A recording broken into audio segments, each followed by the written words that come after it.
សួស្តីប្រិយមិត្តទាំងអស់គ្នានៅក្នុងវីដេអូនេះផងដែរខ្ញុំនឹងបង្ហាញដល់ទាំងអស់គ្នាពីរបៀបចាក់សោទៅលើ screen ទូរស័ព្ទរបស់លោកអ្នកដែលដំណើរការដោយប្រតិបត្តិការ Android ណាបាទអញ្ចឹងសួរថាយើងចាក់សោទៅលើ screen ហ្នឹងដើម្បីអីបាទអញ្ចឹងយើងចាក់សោទៅលើ screen គឺដើម្បីការពារសុវត្ថិភាពទៅលើទូរស័ព្ទរបស់យើងឧទាហរណ៍ថាយើងទុកទូរស័ព្ទចោលឬក៏អ្នកដទៃកាន់ទូរស័ព្ទរបស់យើងអញ្ចឹងទៅយើងគេបើកបានទេណាគេបើកទូរស័ព្ទយើងអត់បានទេបើសិនជាគ្មានការអនុញ្ញាតពីយើងពីម្ចាស់ទូរស័ព្ទពួកឯងយើងជាអ្នកកំណត់សោបិទបើកនៅលើទូរស័ព្ទរបស់យើងអញ្ចឹងខ្ញុំនឹងបង្ហាញតាមជំហានមួយៗឲ្យអ្នកទាំងអស់គ្នាបានមើលនិងប្រភេទសោឡុកមួយៗឲ្យអ្នកទាំងអស់គ្នាបានដឹងហើយយើងចាក់យ៉ាងម៉េចយើងធ្វើយ៉ាងម៉េចណាបាទអូខេអញ្ចឹងតើយើងទៅមើលការបង្ហាញរបស់ខ្ញុំទាំងអស់គ្នាបាទមុនដំបូងអ្នកទាំងអស់គ្នាត្រូវចូលទៅកាន់ setting អូខេយើងអាចចុចទៅលើកន្លែងនេះបាទនេះ setting ខាងលើអូខេ setting បន្ទាប់មកអ្នកទាំងអស់គ្នាចូលទៅកាន់ lock screen ណានេះខាងក្រោមនេះគឺ lock screen បាទអញ្ចឹងនេះ lock screen lock none មានថាទូរស័ព្ទរបស់ខ្ញុំគឺទៅមិនចាក់សោទៅមិនធ្វើអីទេអញ្ចឹងខ្ញុំនឹងចាក់សោនៅទីនេះបាទអញ្ចឹងអ្នកទាំងអស់គ្នាចុចទៅលើ screen lock បាទអូខេបាទអ្នកទាំងអស់គ្នាដែលមានប្រភេទសោប្រភេទ lock ទាំងអស់ដែលយើងត្រូវចាក់គឺមាន1 2 3 4 5 6 7 8ទាំងណាន់ណាទាំងអត់មានអីអញ្ចឹងទាំងអស់មាន8ប្រភេទអញ្ចឹងខ្ញុំនឹងបង្ហាញប្រភេទទី1គឺធ្វើ lock នេះគឺលក្ខណៈយ៉ាងម៉េចណាអូខេខ្ញុំនឹងឧទាហរណ៍ឲ្យមើលអូខេអញ្ចឹង sweep នេះខាងក្រោមគេដាក់ថា no security អញ្ចឹងមានន័យថា sweep មួយហ្នឹងគឺជាប្រភេទ lock មួយដែរប៉ុន្តែគាត់ថាវាអត់សូវមានសុវត្ថិភាពប្រហែលទេឧទាហរណ៍ថាពេលយើងយក sweep ណាចុចទៅលើវាពេលនោះយើងនឹងទៅកាន់យកឥឡូវយើងសាក lock សាក់មើលណាយើងចុច power ខាងស្ដាំហ្នឹងយើងចុចបិទសាក់មើលហើយចុចបើកសាក់មើលវិញឥឡូវយើងនេះណា sweep ខាងក្រោមដាក់ sweep screen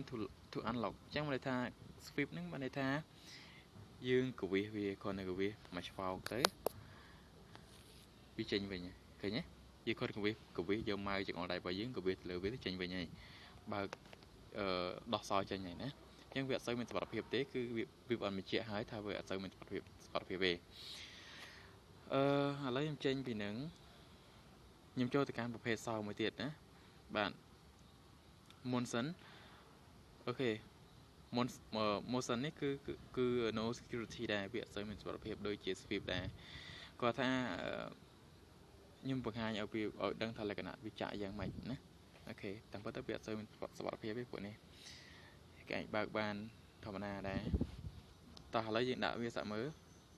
motion បាទអញ្ចឹង motion នេះគឺជា information វាដែលគេប្រាប់យើងណាទៅលើ unlock device using motion អញ្ចឹងថាម៉េចគេថា while tapping and holding the screen tilt the device forward to unlock អញ្ចឹងន័យថាក្នុងពេលដែលបើយើងចង់ដោះសោវាចេញយើងត្រូវចុចយកមកដៃរបស់យើងណាចុចទៅលើ screen នឹងឲ្យជាប់ពេលយើងចង់ដោះសោចេញចុចជាប់ហើយយើងកវីទូរស័ព្ទរបស់យើងមិនតិចតិចកវីបាទបន្ទាប់មកគេថាម៉េច if the screen does not unlock បើសិនបើ screen របស់យើងគឺអត់ទាន់ដោះសោទេ try to tilting the device more ជាមិនថាយើងព្យាយាមធ្វើវាតទៀតណាកវីចុចដៃញោមមេដៃចុចលើវាហើយយើងកវីវាទៅឆ្វេងទៅស្ដាំពីម្ដងទៅរហូតដល់វាមានactivation នៅពេលដែល automatically ណានៅពេលដែលវានេះគឺវាដោះសោខ្លួនឯងពេលវាយើងចុចទៅតើណាបាទអញ្ចឹងខ្ញុំសាកយកវាសាមើលបាទចុចលើ OK ខាងក្រោមនេះមកបាទឥឡូវខ្ញុំសាកចុចដោះសោណាអូខេឥឡូវយើងធ្វើម៉េចយើងត្រូវយកមេដៃរបស់យើងចុចទៅលើវាជាប់ហើយយើងកវីឆ្វេងស្ដាំណាឥឡូវខ្ញុំកំពុងកវីហើយប៉ុន្តែអ្នកទាំងអស់គ្នាឃើញទេបាទពេលខ្ញុំកវីវាចេញវីដេអូឲ្យដោយសារអី tại tao nên cái lại mũi tiết để khi mình bằng hái bạn lấy nhau toàn bằng hái để ok thế bạn bây giờ vì tới trên của vì tới bây giờ take vì năng trên video ở camera ở dương nè ta lấy này cái chia là cái nạn này motion mũi tiết tại tao nên face unlock chẳng vì low security bên ta vì mình tập phép tiếp đấy bàn tay với chẳng mình nè chết từ má ok chẳng bàn tay tại tao nên face unlock cứ vì mình làm làm class vì mình warning classรับở dưới cứ vì vậy thầm mấy chờ do not use face unlock while driving it may distract you from the road and cause an accident chẳng này tha bây giờ dương cục bộ bạc bộ ấy dương cùng cù đọc sao cùng mình cù unlock tên nét của vì cái này dương unlock dương tôi thì giờ tôi sắp bỏ dương lại cho một trong này cho một bỏ dương bạn vì đọc sao rồi chẳng bây giờ phụ chỉ mà tôi được có bạc ra được có chỉ còn ấy dương làm mơ chẳng vì ai miền cua nè toàn đấy chẳng dương cái này khi chưa bằng ra ok bây giờ nơi cái lại không một tục ấy thầm đá dương ai đọc sao vì tam sao bộ phép này bàn nè này khi chưa bằng ra nó ở đây thế ok ở lấy nhung cho từ can lọc mỗi tiếng tại tao nâng signature dương sĩ nhé vì low security đấy vì mình security tiếp đấy và chắc là từ ông này sĩ nhé cứ dương ai sĩ nhé lên thì bán nè dương ai này hàng còng đấy vì mình thà sit ít áp chắc là dương ai cầm nốt này ca sĩ nhé vì cái này đặc biệt là dương chơi sĩ ít áp ấy là chơi sợ mơ đấy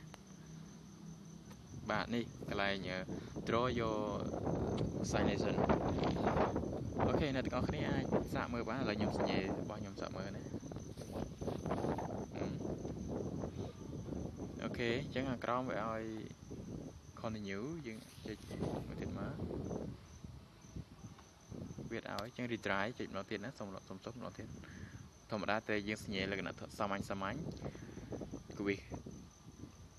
mình tình tiếng việt áo gì nè tôi thì dương là cái nó nhẹ mỗi ở vì bộ kia của bạn vừa tám mình bị áo gì nè anh có chịu áo thế còn thì nhớ ok xin nhớ quên của bạn thì nè chú cá xin nhớ tới dương plei xin nhớ bao chứ tôi có xin nhớ trời bên trắng việt rồi trắng chốt sau này nè trắng bạn chắc là nó dừng ai skip cho các bạn đấy nhưng một vở thế chứ bạn mũi tiếp theo nâng pattern là cái này giống mấy cứ medium security chẳng vì mình là cái này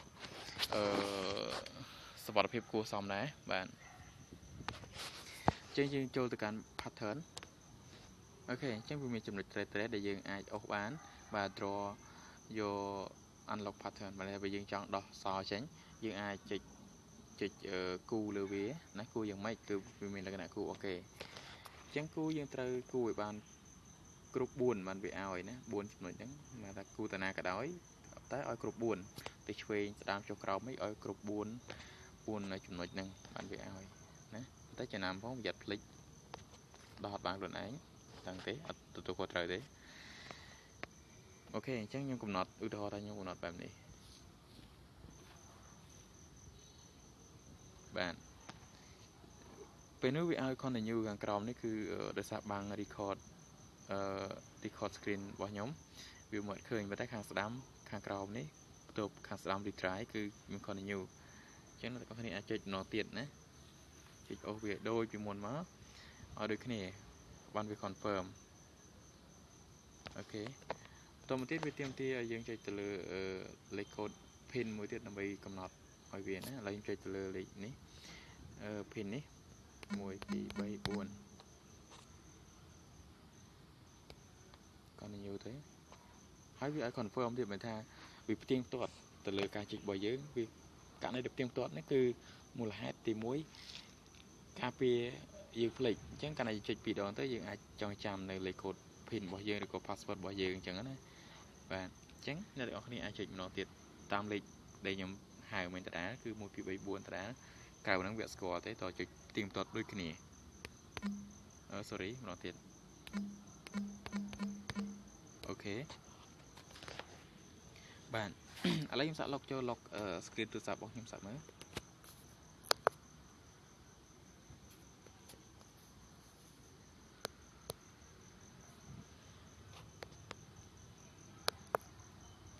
អូខេ pattern អី sorry pattern ម្ដងទៀត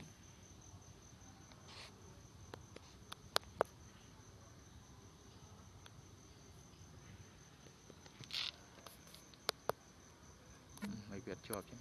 សុំទោសសុំចាក់ចេញវាតិចសិន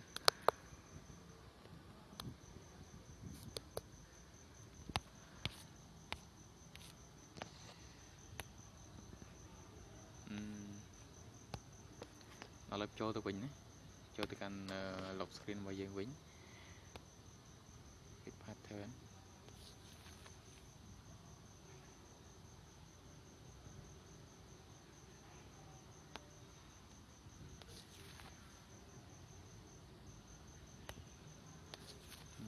confirm ម្ដងទៀត confirm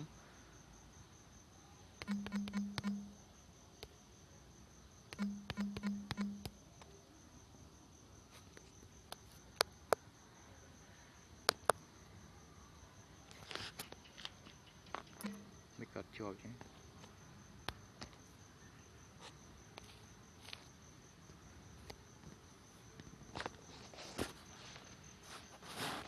ឥឡូវខ្ញុំសាក set ថ្មី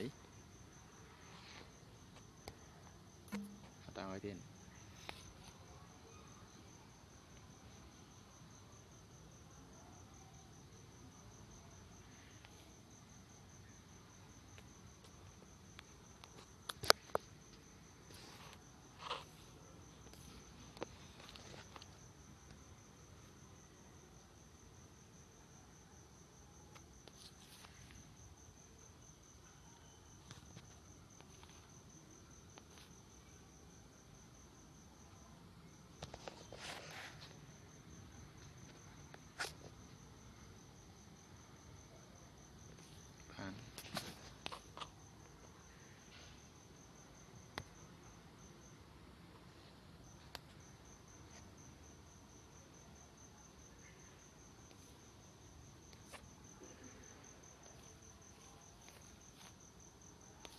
វាឲ្យ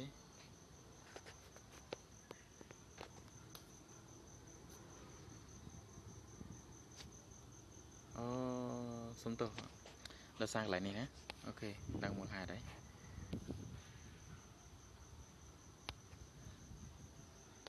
អូខេ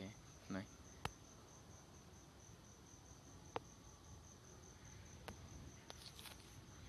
បាទ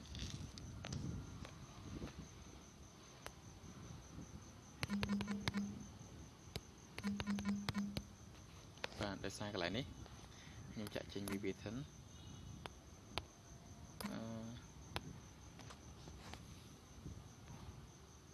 បាទកន្លែងនេះគឺ log instantly with power key អញ្ចឹងន័យថាបើយើងអត់ take កន្លែងនេះទេគឺវាពេលយើងចុច power ខាងស្ដាំនេះលើខាងក្រៅនេះចុចកន្លែងបិទសោនេះចុចលើវាទៅគឺវាអត់ឲ្យចេញចាក់សោនេះក៏ជាប់ដែរណាអញ្ចឹងយើងត្រូវកន្លែង log instantly with power key នេះចុចលើវាហើយបាទនេះមិនជាប់sorry យឺតយ៉ាវពេលវេលាដោយសារយើងដោះវាមិញនេះណាតើតើនឹង log instantly with power key យើង take វាទៅបានយើង lock key ទៅជាប់key ដែលយើងកំណត់ណា lock ដែលយើងកំណត់មិញហ្នឹងតើណាបាទតោះឥឡូវមួយទៀតខ្ញុំដូរមួយទៀតណាបាទកុំឲ្យយូរតើតើនឹង pin នេះខាងក្រោមនេះ pin ក៏ medium to high security ដែរអញ្ចឹងន័យថាវាគឺជា security មួយដែលល្អសម្រាប់ប្រិយមិត្តទាំងអស់ដែលចង់ចាក់សោទៅលើទូរស័ព្ទរបស់យើងបាទឥឡូវដាក់ទៅលើ screen pin អញ្ចឹងយើងកំណត់ថ្មីគឺយើងអាចចុចវាក៏បានដែរយើងអាចចុចលេខថ្មី1 3 4 6អញ្ចឹងទៅបាទ continue ចឹងយើងក៏វា confirm pin មិនន័យថាឲ្យយើងបញ្ជាក់យើងម្ដងទៀតណាឲ្យយើងបញ្ចូល2ដងតែដូចគ្នាគឺលេខបញ្ចូលលេខដូចគ្នាគឺ1 3 4 6ដូចគ្នាហើយអូខេឥឡូវអ្នកទាំងអស់គ្នាអាចចូលទៅមើលខ្ញុំ lock screen ហើយខ្ញុំចូលទៅមើលតែយើងចាក់សោយ៉ាងម៉េចនេះណាគឺ screen ដែលយើងចាក់សោបាទឥឡូវយើងចង់ដល់វាវិញគឺយើងចុចតាមហ្នឹងមកណាចុចតាមដែលយើងកំណត់គឺ1 3 4 6ហើយអូខេខាងក្រោមនេះបាទយើងអាច unlock បានហើយបាទនេះគឺលក្ខណៈមួយទៀតបាទចង់ចូលវាទៅចង់ចូលទៅកំណត់សោថ្មីយើងត្រូវបញ្ចូលលេខ pin ដែលយើងកំណត់ចាស់មិញគឺ3 1 3 4 6មិញចូលអាហ្នឹងឲ្យសិនបានយើងអាចកំណត់តទៀតបានណាបាទទៅនឹង password គឺយើងបញ្ចូលដូចគ្នាអាចវាយអក្សរវាយអីចូលក៏បានដែរស្វែងតែយើងមកថាឈ្មោះរបស់ខ្ញុំគឺផាក់ក្តី P A E A K D E Y អូខេ icon new ហើយ y confirm ដែលដូចគ្នាគឺលក្ខណៈតែចាក់សោធ្វើដូចគ្នាគឺត្រូវ confirm ត្រូវបញ្ជាក់ម្ដងទៀតដូចគ្នាដែល y អក្សរដូចគ្នាគឺ P H E A K D E Y អូខេបាទអញ្ចឹងគឺយើងសាក lock screen សាកមើលទៀតហើយតែវាជាប់អត់ណានេះគឺលែងជាប់ pin ទៀតហើយគឺជាប់ password ម្ដងអញ្ចឹងយើងត្រូវវាចូលនៅយើងកំណត់មិញគឺភក្តីឈ្មោះរបស់ខ្ញុំគឺតាមហ្នឹងមកគឺ P H E A E K D E Y ហើយដល់នៅក្រោមបាទដោះចេញអូខេសម្រាប់អ្នកទាំងអស់គ្នាគឺអាចអនុវត្តបានហើយចំពោះកន្លែងនេះណាខាងខ្ញុំបង្ហាញកន្លែងនេះបន្តិចព្រោះអត់ទាន់អត់បង្ហាញទេតែទៅនឹង with sweep log view sweep នេះណាបន្តពីនេះ with sweep log នេះទៅនឹងហ្នឹងគឺមានន័យថាម៉េចគេថា use secure log with sweep log មានន័យថាយើងចាក់សោកំណត់ទៅលើ screen lock ម្ដងហើយប៉ុន្តែអានេះគឺជា lock មួយទៀតសម្រាប់ sweep log គឺយើងគ្រាន់តែកវេសពីលើហើយវាជាប់ password ទៀតឥឡូវឧទាហរណ៍ថាខ្ញុំ tick លើវាឥឡូវខ្ញុំ lock screen ហើយខ្ញុំចុចវាសិនមើលតើនេះតើទីយើងកវេសលើវា sweep log លើវាហើយបានវាចេញ pass lock មួយទៀតដែលយើងកំណត់នៅក្នុង screen lock មិញហ្នឹងហើយយើងដោះវាវិញណាអញ្ចឹងកន្លែងហ្នឹងគឺវាសម្រាប់ដាក់សោ2ជាន់អញ្ចឹងគាត់ថាមួយ sweep lock វាអត់មាន security ទេបាទមួយទៀតតទៅនឹង screen lock option អ្នកនេះអាចចុចលើវាមកបាទអញ្ចឹងកន្លែងនេះគឺ clock ទៅនឹង display ទៅលើមិនពេលដែលយើង lock screen វា display យ៉ាងម៉េចណាអញ្ចឹងកន្លែង clock បានន័យថា show log on lock screen បានន័យថាវាចេញម៉ោងនៅលើពេលដែលយើងចាក់សោវាចេញម៉ោងឲ្យណាហើយតាក់ទងមួយទៀតhaptic so haptic on the lock screen មិនថាបើយើងវាមានបញ្ហាអីវាចេញជំនួយឲ្យយើងនៅពេលដែលយើងចាក់សោហ្នឹងវាចេញជំនួយឲ្យយើងមើលណាអូខេមួយទៀតខាងក្រោមគឺកាមេរ៉ា quick access អញ្ចឹងមានន័យថាម៉េចនេះបំរាប់គេខាងក្រោមគឺ tap and hold the screen while rotating the device to open camera អញ្ចឹងមានន័យថាពេលដែលយើងចុច enable វាគឺ disable កន្លែងនេះបិទបើកហ្នឹងបើយើងយកបិទមានន័យថាពេលយើងចុចឲ្យជាប់ទៅលើវាទៅឲ្យជាប់លើ screen របស់យើងពេលដែលយើង lock screen វាបើកកាមេរ៉ាវាបើកកាមេរ៉ាឲ្យទេប៉ុន្តែពេលដែលយើង disable វាអញ្ចេះអូខេបាទពេលដែលយើងអញ្ចឹងយើងចុចពេលដែលយើង lock screen យើងចុចឲ្យជាប់លើវាទៅវានឹងចេញកាមេរ៉ាឲ្យយើងណាបាទឥឡូវអត់ឧទាហរណ៍ទេឲ្យអ្នកទាំងអស់គ្នាអនុវត្តខ្លួនឯងព្រោះវារៀងយូរដែរហើយបាទមួយទៀតតទៅនឹងខាងក្រោមខ្ញុំបង្ហាញទៅត្រួស lock automatically អញ្ចឹងមានន័យថាគេថាម៉េចscreen will be locked in 5 seconds after screen automatically turn off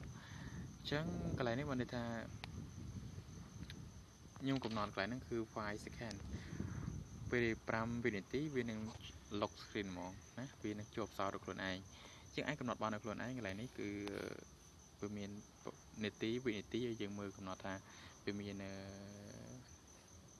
5វិនាទី15វិនាទី30វិនាទី1នាទីដល់30នាទី ចឹងចង់យកមួយណារយៈពេលប៉ុណ្ណាវានឹងបិទឲ្យខ្លួនឯងណាបាទចំពោះimmediately គឺវាអត់ចាក់សោទេគឺវានឹងភ្លឺរហូតណាគឺលឺភ្លឺគឺនៅអត់នៅ unlock រហូតតោះណាបាទបើចង់អត់ជាប់សោបើចង់ឲ្យវានៅភ្លឺអត់ជាប់សោរហូតគឺយក immediately ទៅបាទបើចង់កំណត់រយៈពេលប៉ុណ្ណាយើងយកតាមពេលដែលយើងឃើញមកបាទនឹងគឺតើតើទៅនឹង lock automatically មួយទៀតគឺដូចខ្ញុំនិយាយមិញនេះគឺ lock instant with power key គឺបើយើងដោះ key ចេញគឺយើងចុចពេលដែលយើងចុច power នៅខាងស្ដាំទូរស័ព្ទរបស់យើងនេះវាអត់ជាប់សោទេសូមបញ្ជាក់បាទប៉ុន្តែបើយើងយក tick លើវាគឺយើងចុចទៅគឺវា lock សោដល់ខ្លួនឯងដែលយើងតាមអ្វីដែលយើងកំណត់ណាបាទអញ្ចឹងខាងក្រោមគឺទៅនឹង owner information គឺអត់សំខាន់ទេអូខេអញ្ចឹងការបង្ហាញរបស់ខ្ញុំគឺមានតែប៉ុណ្្នឹងទេហើយសង្ឃឹមថាប្រិយមិត្តទាំងអស់គ្នាអ្នកដែលមិនទាន់ចេះទៅលើ lock screen ហ្នឹងគឺនឹងអនុវត្តធ្វើតាមវីដេអូនេះទាំងអស់គ្នាតែអ្នកដែលចេះហើយសូមចែកចាយនៅភាពចេះរបស់ខ្លួនតទៅអ្នកផ្សេងទៀតផងណាព្រោះអ្នកចេះតិចអ្នកអត់ចេះច្រើនអញ្ចឹងសូមមេត្តាជួយចែកម្លែកគ្នាផងណាបាទអញ្ចឹងមានតែប៉ុណ្្នឹងទេសូមអរគុណសម្រាប់ការទស្សនាវីដេអូរបស់ខ្ញុំបាទអរគុណ